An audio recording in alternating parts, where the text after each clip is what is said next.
Hello बच्चों। तो आज बहुत दिनों के बाद फिर से मेरा मन हुआ आप लोगों से बात करने का, मेरी इच्छा हुई और फिर आप प्यारे बच्चों के लिए मैं सोची कुछ वीडियो बनाऊं फिर से, मेरा टाइम पास हो और मैं कुछ काम भी कर सकूं अच्छा थोड़ा। तो उसके लिए मैंने फिर से सोचा और आ भी गए वीडियो बनाने के लिए। तो आई थिंक कि आपको अच्छा लगेगा और समझ में आएगी बात। और लाइक एंड सब्सक्राइब कीजिए तो कीजिएगा ही, I think so, I believe on that. तो बच्चों, नॉन कांटेक्ट फोर्स है क्या? वैसा फोर्स जो किसी ऑब्जेक्ट पर दूर से लग सके, बिना कांटेक्ट का लग सके, ऐसे फोर्स को हम लोग कहेंगे नॉन कांटेक्ट फोर्स। तो डेफिनेशन में आप लिख सकते हो, the force which can be exerted on an object from a distance. Those forces which act on an object from a distance without contact are called non-contact force. चलिए, सो उसके लिए हम लोग देखते हैं एग्जाम्पल कौन कौन सा हो गया। Magnetic force, electrostatic force and gravitational force. तो मैग्नेटिक फोर्स के बारे में, मैग्नेट के बारे में तो हम लोग बहुत क्लास 6 से ही पढ़ते आ रहे हैं। मैग्नेट एक्चुअली कहिएगा किसको? A piece of iron, एक आयरन का पीस हो जो किसी मैग्नेटिक सब्सटेंस को अट्रैक्ट करता हो। मैग्नेटिक सब्सटेंस कौन कौन सा हो गया? Iron, nickel and cobalt. मैं यहाँ लिख रही हूँ मैग्नेटिक फोर्स। पहला हो गया हमारा मैग्नेटिक फोर्स। तो मैग्नेटिक फोर्स किसको कहिएगा? Force exerted by magnet on a magnetic substance or on another magnet called magnetic force. Force exerted by a magnet on another magnet or magnetic substance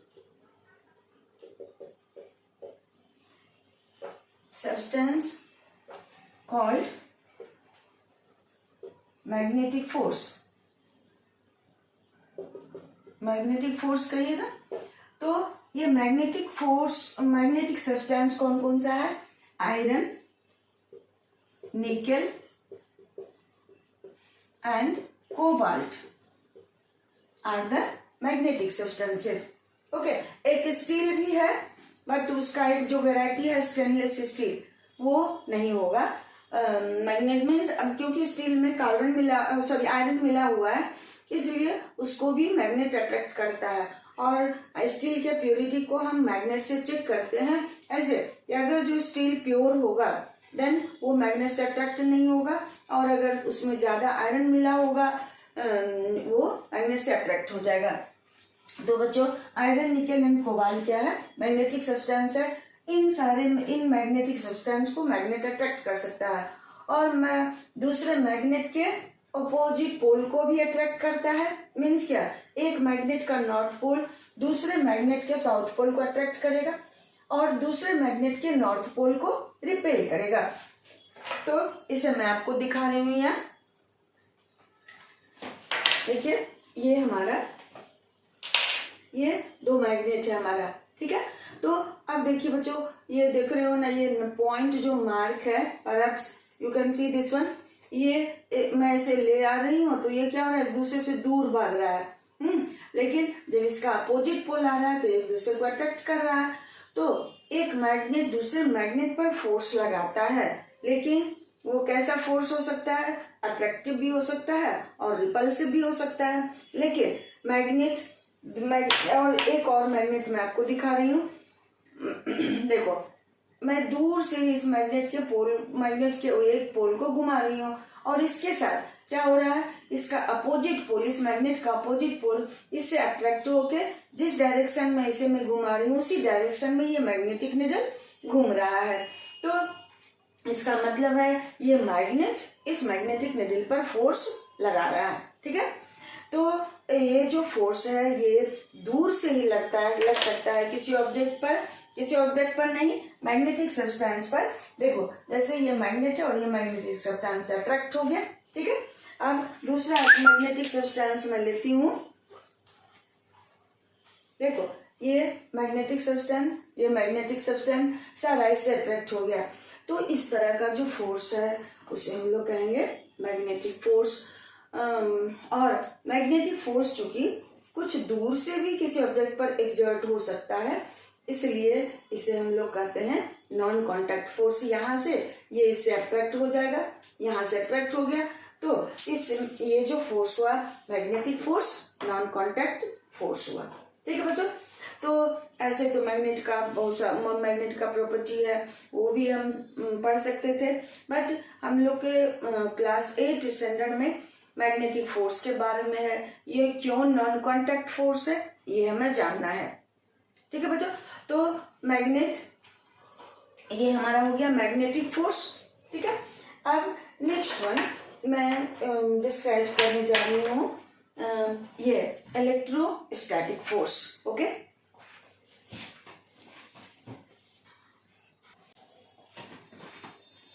hello children, तो ये हमारा second है non contact force. Second example static force. तो electro अगर मैं आपसे पूछूं तो आप जरूर कहोगे इलेक्ट्रॉन से रिलेटेड, ठीक है। तो इलेक्ट्रोस्टैटिक फोर्स, अब इलेक्ट्रॉन के कारण जो प्रॉपर्टी किसी ऑब्जेक्ट में होगा तो वो स्टैटिक होगा ऑब्जेक्ट के सरफेस पर, इसलिए हम लोग इसको कहते हैं इलेक्ट्रोस्टैटिक। तो ये एक्चुअली है क्या, चलें। तो हम जानते हैं कि किसी एटम के न्यूक्लियस में क्या होता है, न्यूट्रॉन और प्रोटॉन होता है। तो ये न्यूक्लियस के अंदर बंद होगा और न्यूट्रॉन और प्रोटॉन को हम कोशिश करके भी न्यूक्लियस से नहीं निकाल सकते हैं।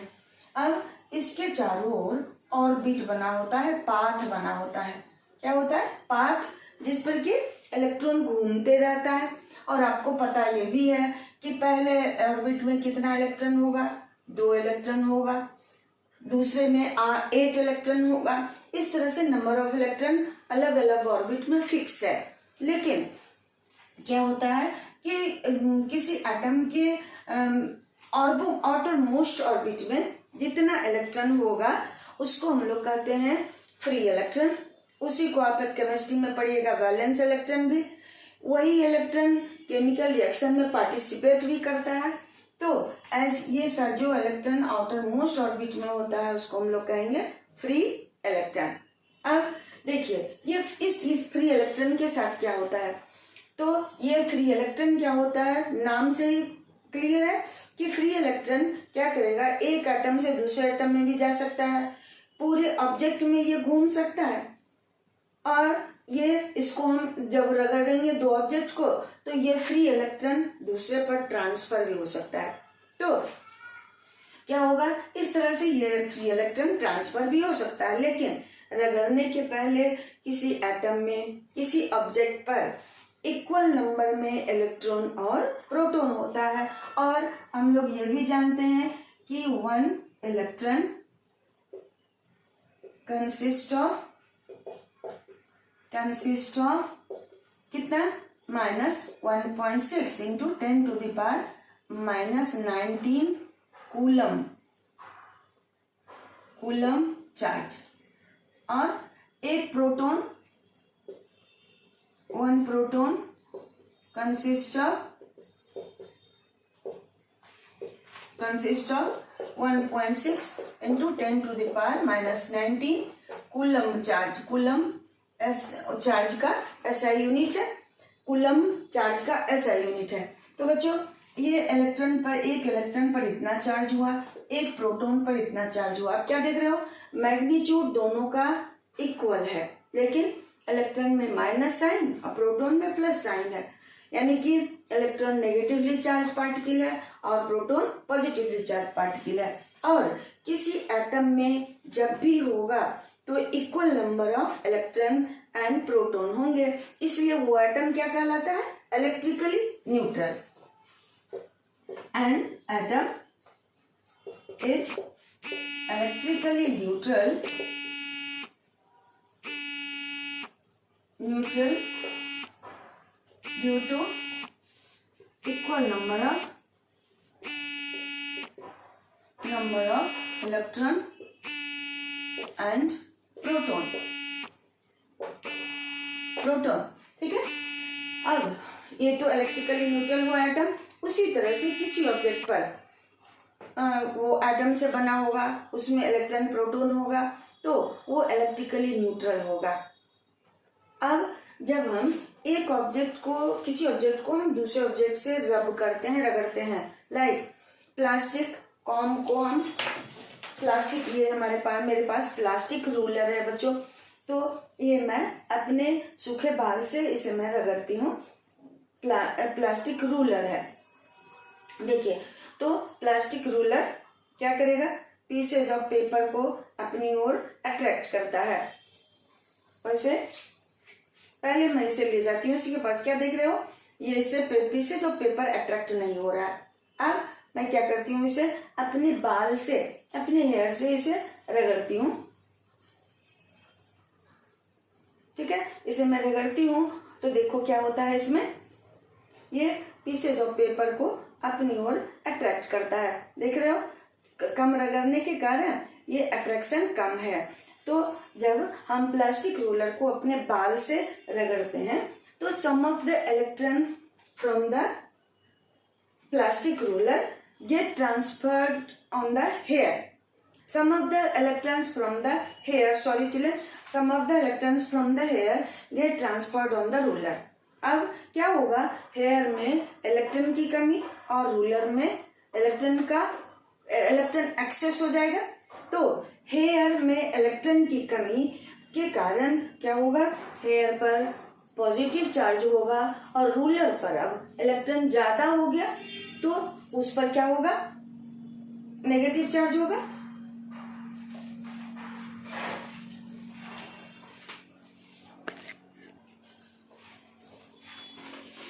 Children, you can see here I am rubbing this plastic ruler with hair vigorously. थोड़ा ज्यादा रगड़ना होगा, but the hair should not be oiled or wet. भींगा होना नहीं होना चाहिए या उसमें ऑयल लगा हुआ नहीं होना चाहिए।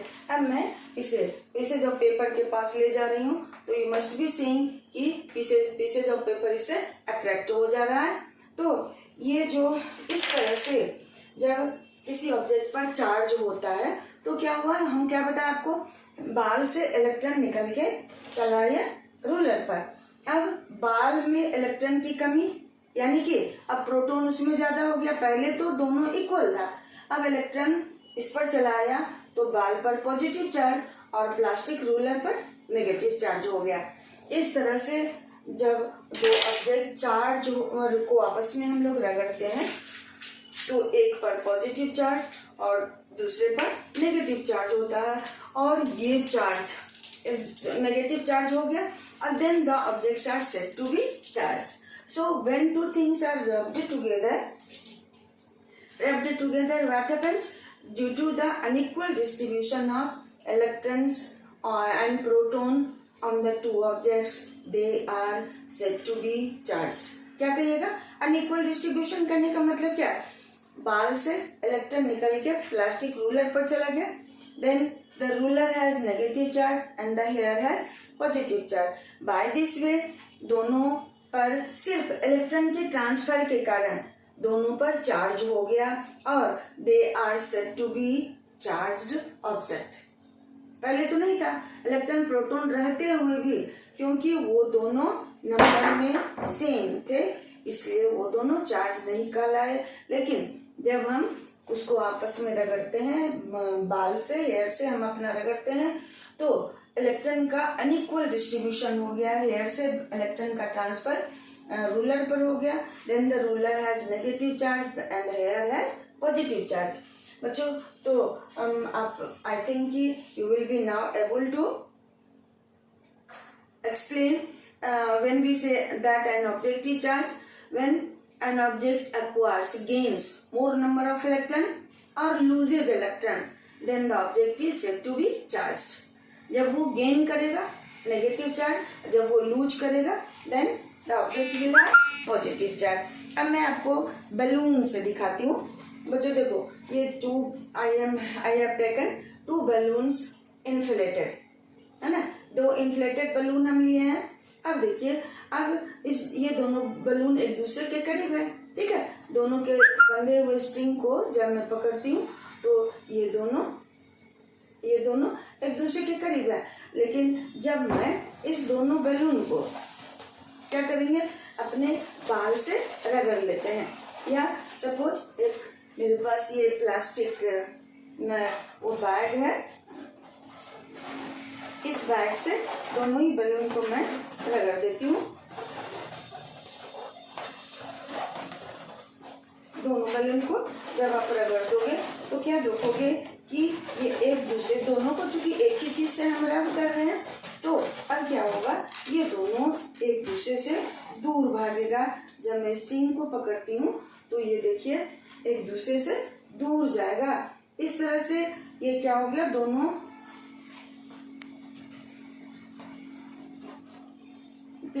ये दोनों देख रहे हो दूर, एक दूसरे से दूर जा रहा है। तो अब क्या होगा कि बलून को जब हम रगड़ते हैं तो दे गेट चार्ज्ड, और इस तरह से same kind of charge they have, so they repel each other. तो चार्ज्ड ऑब्जेक्ट क्या करेगा, क्या करता है, वो पीसेज ऑफ पेपर, ये न्यूट्रल था, उसको भी अट्रैक्ट करेगा।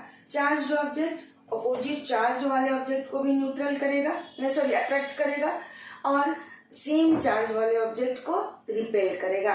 क्या क्या बताया आपको कि charged object will attract oppositely charged object, also a neutral object, but a charged object will repel the another object having same charge.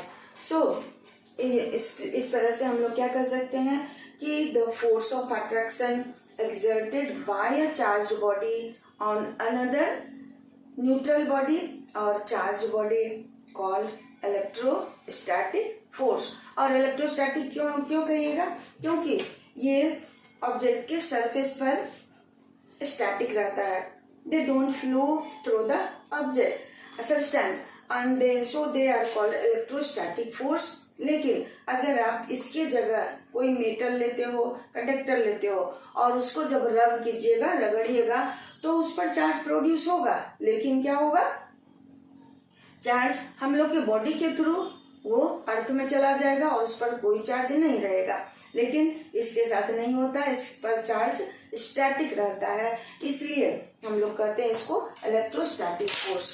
तो इलेक्ट्रोस्टैटिक चार्ज किसको कहिएगा, charges produced by friction between two objects remain static on the surface of object called electrostatic force.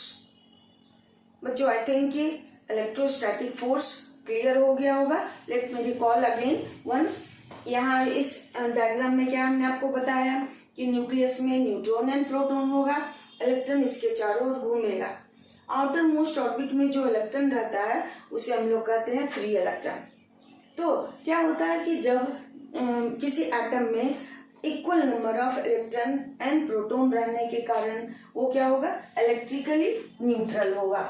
लेकिन जब वो atom अगर outer most orbit के electron को loose कर दे, तब क्या होगा, उसमें नंबर ऑफ प्रोटॉन अब ज्यादा हो जाएगा, क्योंकि पहले इक्वल था, अब कुछ इलेक्ट्रॉन निकल गया, तब प्रोटॉन ज्यादा हो गया, अब उस एटम पर पॉजिटिव चार्ज हो गया, और जो दूसरा एटम इलेक्ट्रॉन को गेन करेगा उस पर नेगेटिव चार्ज हो गया।